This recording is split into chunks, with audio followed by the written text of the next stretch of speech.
South Carolina comes into the Food City Center and defeats Tennessee 63-59. This game was on Tuesday night. Skylar, what are your thoughts on this game here? I'm about to go in on this team, bro. Look, this is the product you get when you've got a superstar on your team and you just think that he's going to pull you out of anything.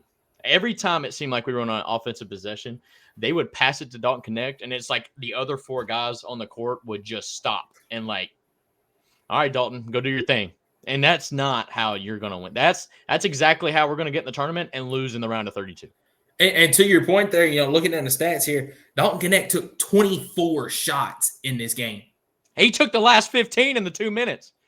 I mean, bro was just shooting everything. And credit to him, he was making them fall. Like, nobody believed, like, he shot that three-pointer with like 5 seconds left, and everybody was like, oh my God. Like, this kid's incredible. But no, this is something that it was so frustrating, man. I kind of texted you and was like, man, if we don't change anything, we're not going to win anything. Like, we're going to lose the SEC tournament. We're not going to make it to the round of 16, Sweet 16. It was pathetic, man. It was literally Dalton Connect and like nobody. What did he drop? He dropped like, hang on, let me see. He dropped 31 of your 59 points, dog. Yeah. It was, oh man. And I know there's more to it, but that right there, and I watched that game and to kind of see the team, excuse me one second. I credit them for being in the game. Like, they could have folded and lost by like 10 or 15, but our defense was good. But that's a good thing about Tennessee is their defense is so good they can keep you in any game. But that's also Tennessee's downfall if the offense isn't playing well. Yeah, man. And you could kind of see it.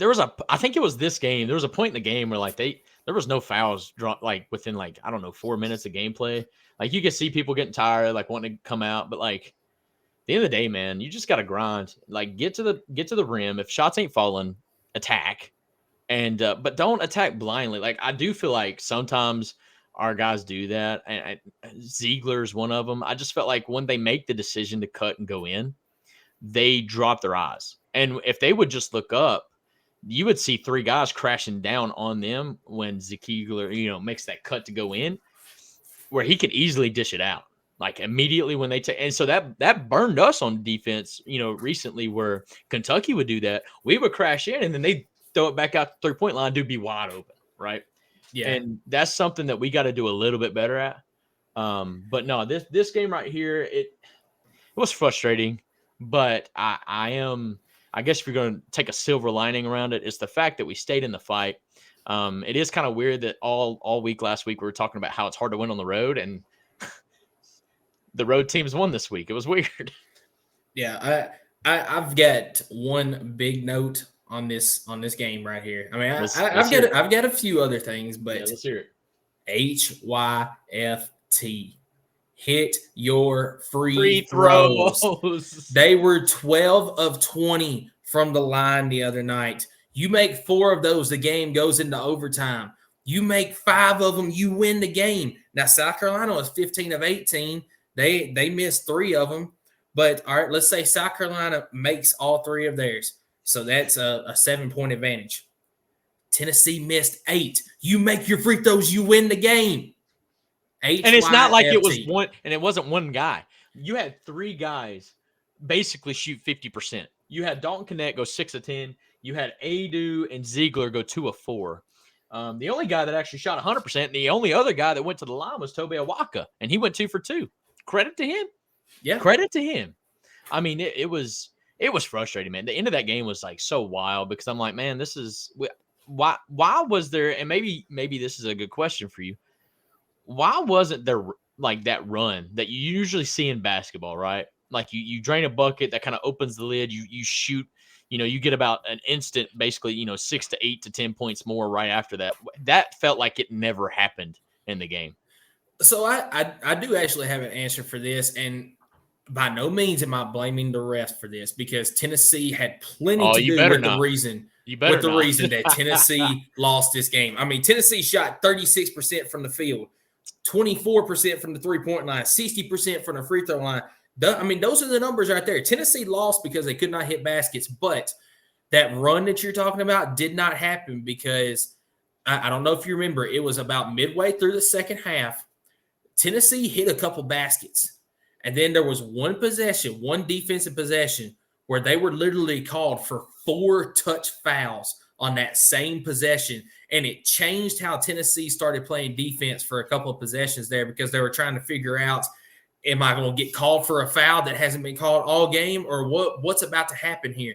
That is the difference in the game. Tennessee, they started to go on a little run. They hit a couple of baskets, but as soon as that defensive position came up and those fouls were called, they just froze again. They were like, okay, what can I do? What can I not do? And then the run fell off. Yeah.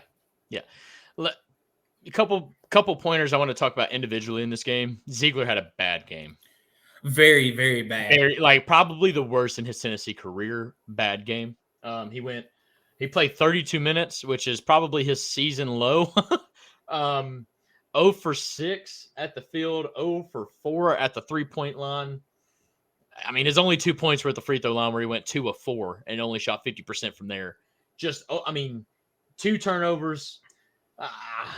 It was ugly, dude. That was the worst I've ever seen that kid play, and I'm so glad knowing now that he bounced back in a big way against Kentucky. But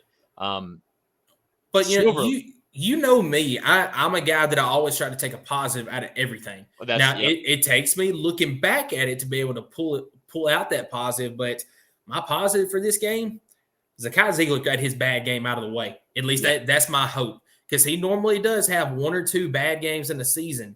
So that's one. He could have a second one down the road, but let's hope not. But we have not seen this bad Zakai Ziegler all year. And we saw it against South Carolina. I think it's out of the way now. He's going to be lights out from here on out. Yeah, I hope so, because that was atrocious. That was terrible. But I will say this: we're starting to see that Vescovi kid click. He's starting to get back in his rhythm a little bit. He's getting there. And then what about our man Tobe Awaka? Like, you shot him out, like you called him out about a week or so ago. Like, man, this kid is not. He's not. I mean, he was playing, but he wasn't bringing you valuable minutes. After Adu had to be subbed out, he just wasn't doing it. And like the last couple of games, he has been. Yeah, the last couple of games, he started to step up and bring in some valuable minutes, and that's a good thing. That's something that I've been wanting to see all year long, and we're gonna need it in a big way going down the stretch.